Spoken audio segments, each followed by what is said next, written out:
Il-ħadd filgħodu l-kap nazzjonalista Bernard Grech kompla jattakka l-għajnuna li qed jagħti l-Gvern fil-forma ta' ċekkijiet ta' rifużjoni tat-taxxa. Waqt attività politika tal-Partit Nazzjonalista fil-Gargur, il-kap nazzjonalista kompla bil-politika negattiva tiegħu. M'intix se tihulhom biċ-ċekkijiet!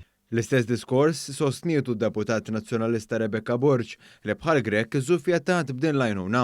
Mbagħad jiġu jiftaħru biċ-ċekkijiet. Intant fid-diskors tiegħu il-kap nazzjonalista reġa' tenna dak li qal il-ħadd li għadda, jiġifieri li l-Partit Nazzjonalista huwa partit rebbieħ. Il-PN huwa partit rebbieħ.